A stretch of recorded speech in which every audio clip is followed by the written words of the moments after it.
Hi friends, நீங்கள் நம்ம பார்க்க போகிற ரெசிபி என்னன்னு பார்த்தீங்கன்னா, நம்ம சின்ன வயசுலலாம் வந்து சாப்பிட்டு பழகின புளிப்பு மிட்டாய் வந்து இப்போ கிடைக்கிறது கிடையாது. அதை எப்படி செய்யலாம்னு சொல்லிட்டு இந்த வீடியோவில் பார்க்கலாம் வாங்க. இந்த புளிப்பு மிட்டாய் செய்ய தேவையான பொருள் எல்லாமே இதுதான். இது இருந்தால் நம்ம டேஸ்டியான புளிப்பு மிட்டாய் செய்யலாம். ஃபஸ்ட்டு புளி பார்த்தீங்கன்னா 100 கிராம் எடுத்துருக்கேன். வெள்ளையும் அதுக்கு ஈக்குவலாக 100 கிராம் எடுத்துக்கலாம். நெக்ஸ்ட்டு பார்த்தீங்கன்னா உப்பு வந்து தேவையான அளவு போட்டுக்கோங்க. சீரகத்தூள், அப்புறம் வந்து சாட் மசாலா, அப்புறம் ரெட் சில்லி பவுடர், இதெல்லாம் வந்து ஒரு அரை ஸ்பூனுக்கு எடுத்து வச்சுருக்கேன். இது இருந்தால் போதும், நம்ம டேஸ்டியான புளிப்பு மிட்டாய் செய்யலாம்.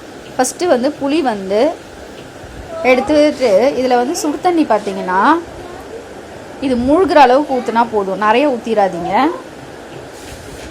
கோல்டு வாட்டர் கூட ஊற்றலாம், ஆனால் பார்த்தீங்கன்னா வந்து நம்மளுக்கு வந்து அது ஊறுறதுக்கு டைம் ஆகும். இதுவே நம்ம ஹாட் வாட்டர் ஊற்றினா நல்லா வந்து சோக் ஆயிரும் ஈஸியாக. இப்போ ஒரு 10 மினிட்ஸ் இதை அப்படியே வச்சிடலாம். இப்போ 10 மினிட்ஸ் ஆகிடுச்சு, பாருங்கள் எப்படி இருக்குன்னு சொல்லிட்டு. இதை நல்லா கையிலே கரைச்சிக்கலாம். ஃபஸ்ட்டு சீட்ஸ் இல்லைன்னா பரவாயில்ல, இது சீட்ஸோடு இருக்கிறதால நம்ம வந்து கொட்டை எடுத்துக்கலாம். நல்லா கரைச்சிட்டு இது மாதிரி அந்த சீட்ஸை தான் தனியாக ரிமூவ் பண்ணிக்கலாம். சீட்ஸு அந்த ஒரு மாதிரி இருக்கும் பாருங்கள், நார்லாம், அதெல்லாம் தனியாக எடுத்துக்கலாம். இந்த இப்போ இது மாதிரி இருக்குது, நான் கரைச்சி வச்சுருக்கேன். இப்போ இதை வந்து ஒரு ஜார் எடுத்து அதில் போட்டு நல்லா அரைச்சிட்டு வந்துடலாம். நல்லா ஃபைன் பேஸ்ட்டாக அரைச்சிக்கணும். இப்போ அரைச்சிட்டு வந்தாச்சு. இங்கே பாருங்கள், இது மாதிரி நல்லா ஃபைன் பேஸ்ட்டாக அரைச்சிக்கணும். நல்லா பேஸ்ட்டாக அரைச்சிக்கணும். அரைச்சதை ஒரு ஓரமாக எடுத்து வச்சுக்கலாம். நெக்ஸ்ட்டு அடுப்பில் ஒரு பேன் வச்சுட்டு இது ஹீட் ஆனதுக்கப்புறமா நான் ஒரு ஸ்பூன் அளவுக்கு நெய் விட்டுக்கிறேன்.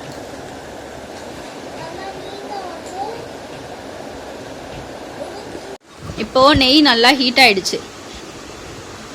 இப்போ இந்த டைமில் வந்து நம்ம எடுத்து வச்சுருக்கோம்ல வெல்லம், அதை போட்டு நல்லா மிக்ஸ் பண்ணிக்கலாம், நெய்யோடு கலந்து வரா மாதிரி.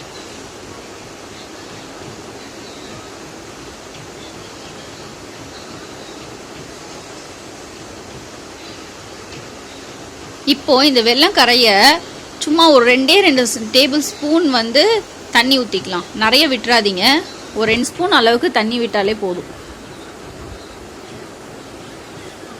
அதுக்கே இந்த வெல்லம் நல்லா கரைஞ்சிடும்.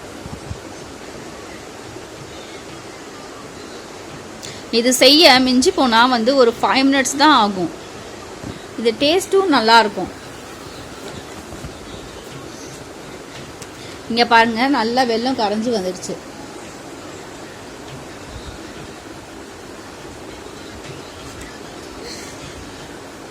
இப்போ நம்ம எடுத்து வச்சிருந்தோம்ல புளி பேஸ்ட்டு, அது கொஞ்சம் கொஞ்சமாக போட்டு இதோட ஆட் பண்ணிக்கலாம்.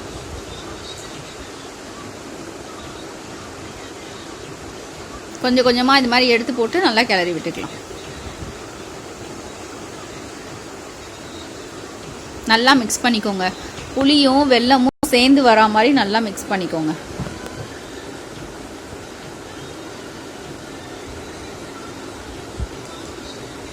இது மாதிரி நல்லா மிக்ஸ் பண்ணிக்கணும்.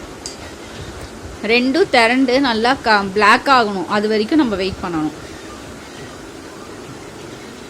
இங்கே பாருங்கள், கலர் மாறிடுச்சு பாருங்கள். இந்த டைமில் நம்ம வந்து உப்பு, மிளகாத்தூள், சீரகத்தூள், சாட் மசாலா இதை போட்டுட்டு நல்லா மிக்ஸ் பண்ணிக்கலாம்.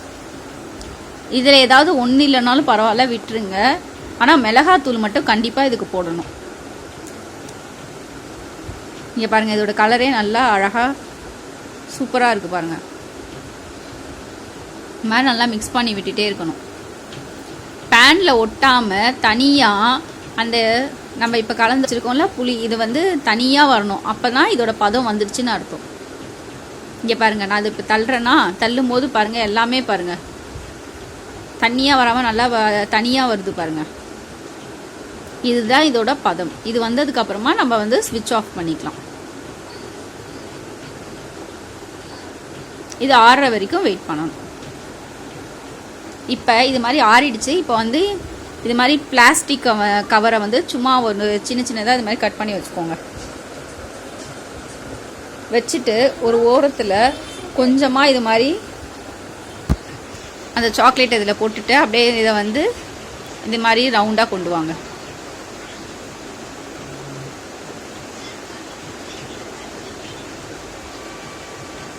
ரவுண்டாக கொண்டு வந்துட்டு இந்த பக்கத்தை ரைட் சைடு இப்படி ரொட்டேட் பண்ணிங்கன்னா இந்த சைடை வந்து லெஃப்ட் சைடு ரொட்டேட் பண்ணோம். இந்த பாருங்கள் சாக்லேட் ரெடி ஆயிடுச்சு.